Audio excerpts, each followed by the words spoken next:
अगर भगवान तुमसे इंतजार करवा रहे हैं तो तैयार रहना। वो उनसे कहीं ज़्यादा देने वाले हैं जितना तुमने मांगा है।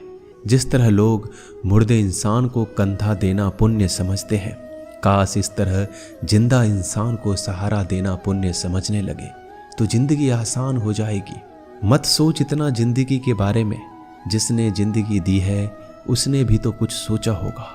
बेवजह ही नहीं होती लोगों से मुलाकात, किसी से सबक मिलता है तो किसी से ज्ञान।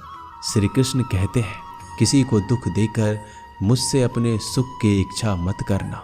अगर तुम किसी को एक पल का भी सुख देते हो तो अपने दुख की चिंता कभी मत करना। जब दर्द और करबी बोली दोनों सहन होने लगे तो समझ लेना जीना आ गया है।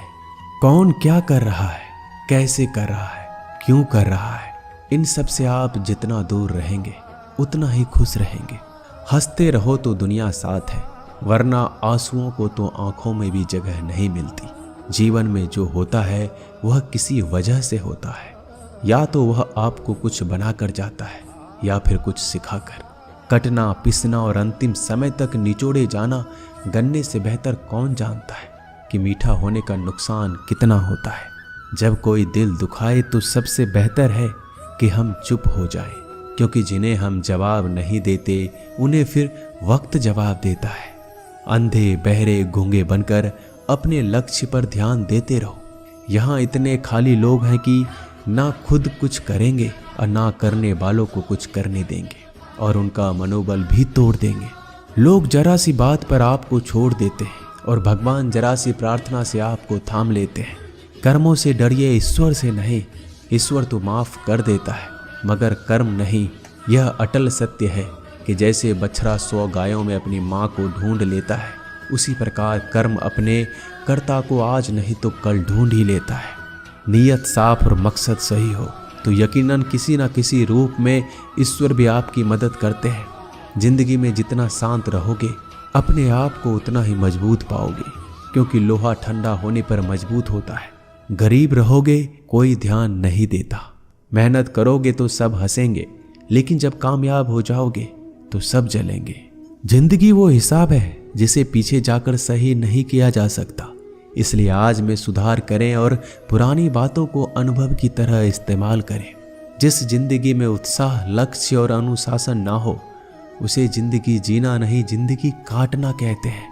कभी कभी आप बिना कुछ गलत किए भी बुरे बन जाते हैं, क्योंकि जैसा लोग चाहते थे आप वैसा नहीं करते। जिस मनुष्य के हृदय में सच्ची मानवता हो उसकी सोच हमेशा यही होगी कि मुझे मिला हुआ दुख किसी को ना मिले और मुझे मिला हुआ सुख सबको मिले। मैंने हंसकर भी देख लिया और रोकर भी देख लिया, किसी को पाकर किसी को खोकर भी देख लिया। ये जान लिया कि जिंदगी वही जी सकता है जिसने अकेले जीना सीख लिया। जिंदगी बहुत कुछ सिखाती है, थोड़ा रुलाती है, थोड़ा हंसाती है। खुद से ज़्यादा किसी पे भरोसा मत करना, क्योंकि अंधेरे में तो परछाई भी साथ छोड़ देती है। अगर कोई आपको सच्चा प्यार करता है तो वह आपको समय जरूर देगा, आपकी हर स्थिति में साथ देगा, हमेशा आपके लिए समर्पित रहेगा। क्योंकि सच्चा प्यार एक दूसरे की खुशियाँ चाहेगा, आंखों में पानी नहीं। लोहे को कोई नष्ट नहीं कर सकता, बस उसका जंग उसे नष्ट कर सकता है। इसी तरह आदमी को कोई और नहीं बल्कि उसकी सोच ही नष्ट कर सकती है। इसलिए सोच अच्छी रखो, फल अच्छा ही होगा। इतना कमजोर मत बनो कि कोई भी आपको तोड़ सके, बल्कि इतना मजबूत बनो कि आपको तोड़ने वाला खुद ही टूट जाए। दर्द आपको मजबूत बनाता है, डर आपको बहादुर बनाता है, अनुभव आपको सिखा देता है। जिस दिन हम समझ जाएंगे कि सामने वाला गलत नहीं, सिर्फ आपकी सोच हमसे अलग है, उस दिन जीवन में सब दुख दूर हो जाएंगे। क्यों रोते हो? मन का ना होने पर जो लिखा है वही होकर रहेगा। एक रास्ता बंद करने से पहले भगवान 10 रास्ते खोल देते हैं। गर्मी के मौसम में पत्ते सूखने के बाद भी पंछी घोंसला नहीं छोड़ते, क्योंकि वो जानते हैं फिर से बरसात आएगी और पेड़ पर नए पत्ते आएंगे। जो हुआ उसे भूलकर नई शुरुआत करो और याद रखो, जिसका कोई नहीं होता उसका भगवान होता है। मतलब से जुड़े रिश्ते मतलब तक साथ देते हैं, लेकिन दिल से जुड़े रिश्ते आखिरी सांस तक निभाते हैं। अच्छा काम करते रहो, चाहे कोई सम्मान करे या ना करे, क्योंकि सूर्योदय तब भी होता है जब करोड़ों लोग सोए रहते हैं। दुनिया में हर एक काम आसान है, केवल अंदर से आवाज आनी चाहिए। हमेशा मेहनत और उस परमात्मा पर विश्वास रखना इस सफलता का सूत्र है। जीवन में सबसे बड़ी गलती वो है जिस गलती से हम कुछ सीख नहीं पाते। जो व्यक्ति अपने मन को काबू में कर सकता है वह जिंदगी में कुछ भी कर सकता है। इंसान की अच्छाइयों पर सब खामोश रहते हैं, लेकिन चर्चा अगर बुराई पर हो तो गूंगे भी बोल पड़ते हैं। श्री कृष्ण कहते हैं, तुम्हारे बीते हुए कल को तो मैं ठीक नहीं कर सकता, क्योंकि तुम वर्तमान में अगर अच्छा कर्म करोगे तो मैं तुम्हारा आने वाला कल जरूर उजागर करूंगा। झूठी बातों पर लोग आपकी वाहवाही करेंगे, वही लोग आपको तबाह करेंगे। बुरे से बुरा क्या ही होगा, हम तो हमेशा ही सोच लेते हैं, मगर अच्छे से अच्छा क्या होगा हम ये कभी नहीं सोचते। जो ईश्वर रात को पेड़ पर बैठे पक्षियों को कभी गिरने नहीं देता, तो सोचो वह तुम्हें अकेला और बेसहारा कैसे छोड़ सकता है।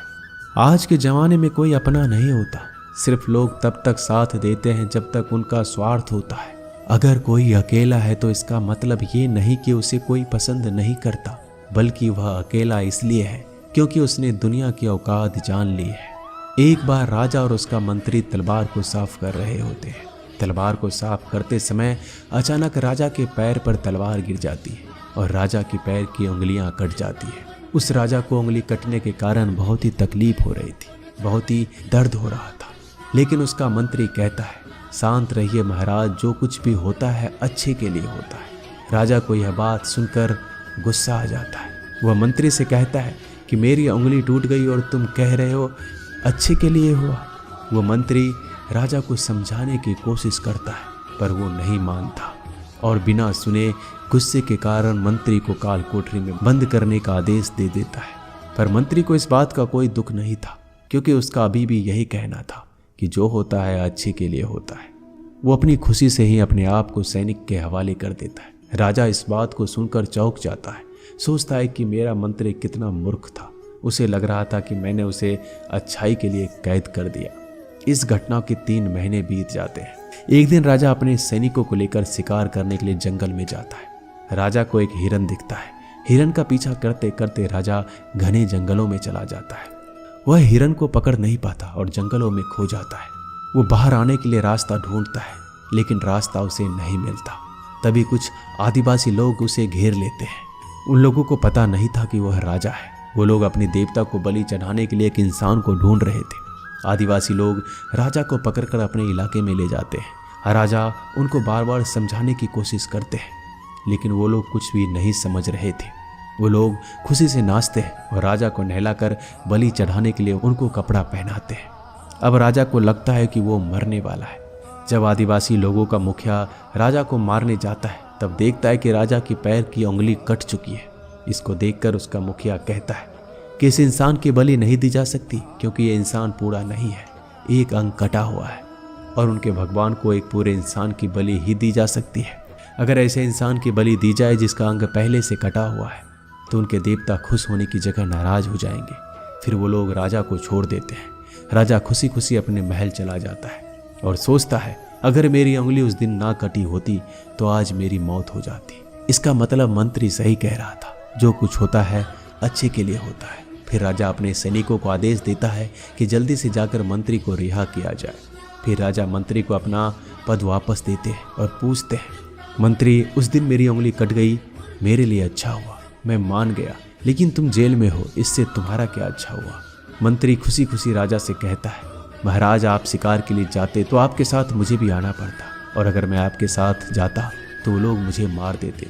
मंत्री की बात सुनकर राजा को समझ आता है कि जो भी हमारे जीवन में होता है वो अच्छे के लिए होता है। अगर हम अपने जीवन में देखें तो हमारे जीवन में भी कुछ मुश्किलें आती हैं, हम उनका सामना नहीं करते, हम उनको ही दोष देते हैं। ये मुश्किलें हमें आगे बढ़ाने और मजबूत कराने के लिए ही आती है। हमें हर मुश्किलों को सकारात्मक तरीके से देखना चाहिए, क्योंकि हर चीज़ कुछ ना कुछ सिखाकर ही जाती है। हर व्यक्ति के जीवन में सुख और दुख का आना जाना बना रहता है। दोस्तों, आशा करते हैं कि ये वीडियो आपको पसंद आई होगी।